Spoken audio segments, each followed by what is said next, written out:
sto costruendo un parafango fatto manualmente per evitare di fare delle attrezzature, degli stampi, perché ogni ruota richiede il suo parafango, chiaramente. Io uso un sistema molto artigianale che mi ha sempre dato tanti risultati, perché è un sistema molto veloce e alla fine in poco tempo io riesco a fare i parafanghi di una moto che sto allestendo con dei risultati veloci e accettabili, insomma, diciamo così.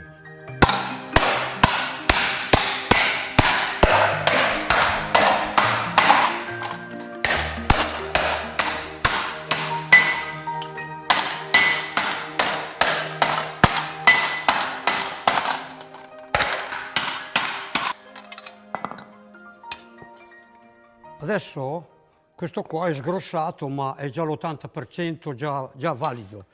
La parte difficile qual è? Riuscire con l'esperienza, l'occhio, perché io non ho una maschera che mi dà la misura, e quando io lo vado a aprire che abbia il raggio giusto e anche la curvatura, perché ci sono tanti tipi di parafanghi.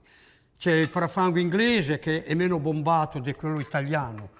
Quindi con quel sistema qui, quando io lo vado a tirare per fare la misura, riuscire che ci venga fuori la misura che uno desidera, che ha bisogno. Cosa che adesso andremo a fare.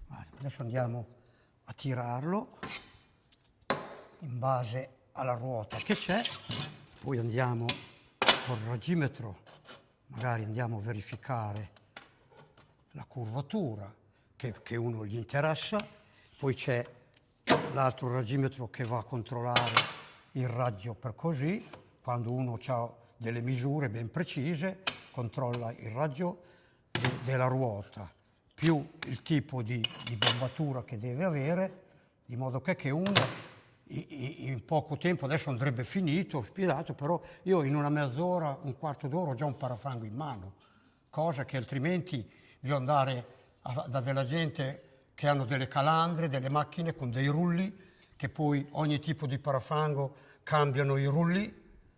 A me hanno offerto una macchina per fare i parafanghi, ci vuole un tir per portarla qua.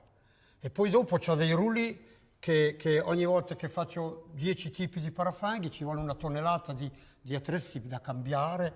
Allora alla fine il mio risultato è tenendo conto del numero limitato del lavoro che faccio, perché il numero, se io dovessi fare sempre il discorso del numero, perché gente mi ha detto ma tu fai così a fare, fammi vedere se hai un sistema diverso. Ha detto ma quanti ne vuoi dei parafanghi? Ne voglio 2, allora se ne vuoi 2 bisogna fare così, o se no li paghi. Vado da uno che mi fa un attrezzo, una macchina e io i parafanghi sia in lamiera che in alluminio uso quel sistema qui con dei risultati ben molto soddisfacenti. Questo qua è stata una richiesta di uno che ha voluto 4 bauletti di moto d'epoca con delle foto e dei campioni marci arrugginiti, cosa che andare a fare uno stampo per fare un affare del genere è una pazzia, perché anche qua c'è il destro e il sinistro. Quindi questo qua ho usato il sistema che usavo quando avevo 12, ho incominciato con queste cose a lavorare, a saldare, proprio a mettere insieme dei pezzettini di lamiera saldati e martellati, fare delle scatoline, che poi, e questo qua è fatto tutto manualmente, tagliato tutti i pezzi, battuti, e poi alla fine magari quando uno l'ha fatto che si chiude in questo modo, che fa il vuoto dell'aria, quello è già un risultato, diciamo, molto, non è che balla da una parte e non va dentro dall'altra, insomma è già un risultato di precisione, di manualità molto importanti, insomma, che a volte io quelle cose qua le faccio adesso come adesso, le faccio non a occhio completamente, ma quasi, insomma, perché uso già l'esperienza. Anche qua c'è una fascia saldata intorno. Uno, se vado dal falegname o da uno che taglia il laser, mi fa la formella tagliata con laser, io potrei anche farlo tutto intero questo. La lamiera è come un cavallo, bisogna domarla. Un cavallo selvaggio va domato prima, e la lamiera è uguale, va domata col martello, con le mani, con l'occhio, l'esperienza, perché da una parte cresce, dall'altra deve diminuire, dall'altra... Alla fine io quando vedevo quei carrozzieri della Ferrari, Lamborghini, quella gente che un pezzo di lamiera dritto lo appoggiavano su qualcosa, sembrava venuto fuori da una pressa, stampato, e fatto tutto a mano, e lì bisogna intuire, ci vuole l'occhio e la mano. Io avevo più l'occhio che la mano, con l'occhio riesco già a vedere dove c'è da dare una martellatina, dove c'è, perché mentre si martella uno pensa che quello lì picchia, sembra che schiaccia delle noci, ma mentre picchio io sono concentrato con la mente e con l'occhio, perché l'occhio è importantissimo, il colpo d'occhio. Io ho sempre avuto proprio colpo d'occhio esagerato per certe cose. Perché poi? Perché il problema c'è, il motivo. Stanguellini, noi facevamo le macchine col filo piombo, la squadra, ci aveva abituati, allenati a avere un occhio infallibile. Perché lui tutti i giorni quando veniva in reparto corse, la prima cosa che faceva così. Lui vedeva già se c'era qualcosina, Tavoni, lì, guardi che c'è un po'. Era anche lui, si lavorava così, non c'erano attrezzature, macchine che potevano magari dare una garanzia. Poi dopo i tempi sono cambiati, chiaramente, però per quelli che fanno un certo lavoro l'occhio e la manualità serve ancora, sicuramente. Questa qua, ho un mio amico che ha la Guzzi originale, l'8 cilindri, e gli mancava una carenatura. Allora gli ho fatto la carenatura completa, lui ha la moto, proprio quella che è stata costruita, Mandello, e ne ho fatte una in più. E adesso l'ho tirata fuori perché vorrei completarla per non lasciare delle cose a metà. E allora questa qui andava a rispecchiare una moto che sembrava, quando correva, sembrava un aereo. Una moto molto impegnativa, molto difficile, hanno avuto tanti problemi, però nel suo debutto ha fatto 3 gare, le ha vinte tutte e 3. Allora c'era la Gilera che era imbattibile. Dunque c'erano dei corridori come Umberto Masetti, gli inglesi con la Gilera, uno perché ha rotto, l'altro è caduto, l'altro è andato a finire a Imola nel fiume, Masetti, sbagliato la curva, è andato nel fiume, Santerno.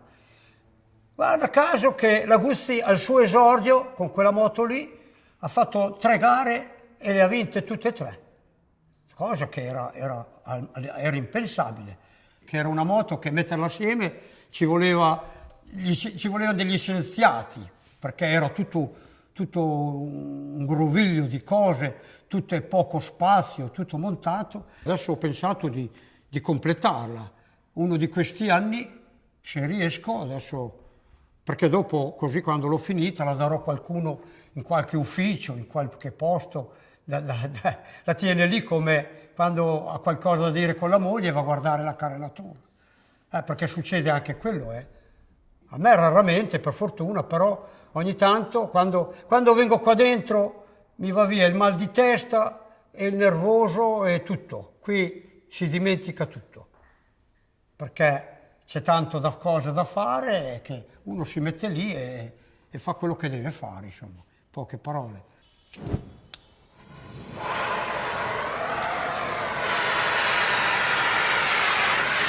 Io uso quel cannello qua perché uso il propano, perché ha meno calorie, ma siccome se ne consuma molto, costa meno dell'acetilene, del gas. Uso il propano con l'ossigeno. Adesso io, quel tubo qua, c'è gente che per piegare un tubo così lo scalda subito, farlo diventare rosso, però non si muove mica, non si piega. Lui deve avere internamente una temperatura particolare. Io con la mano qua riesco a sentire quando è ora di piegare, di tirare, perché all'esterno si deve allungare il materiale e all'interno si deve rincalcare, perché altrimenti la curva non si viene. Se uno lo scalda troppo internamente fa le grinze, la sabbia deve avere una temperatura particolare, perché altrimenti questo qua questo è un tubo piccolo, si piega anche bene. Con la mano sento già che si sta muovendo perché la sabbia dentro ha già raggiunto una certa temperatura. Questo qua è un lavoro che ho incominciato a fare a 16 anni, 17 anni questo qua.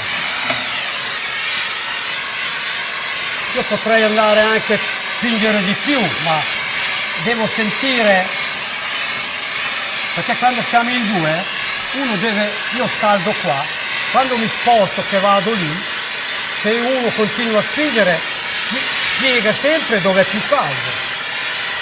Invece la curva deve venire, io uso poi delle piccole sagome, questo qua è un tubo senza saldatura, senza giunti. Oggi come oggi ci sono delle attrezzature da piegare dei tubi che sono la fine del mondo, però per certi tubi da moto, così da auto, anche la Formula 1, dei tubi piegati non ce n'è neanche uno, sono tutti settori, tutti messi assieme, saldati, perché una volta nelle macchine dicevano che il tubo doveva essere dritto, invece oggi come oggi non è così, ci vuole passione, tempo e voglia di fare, altrimenti non c'è niente da fare. Adesso mi fermo lì, tanto il lavoro è già... Allora.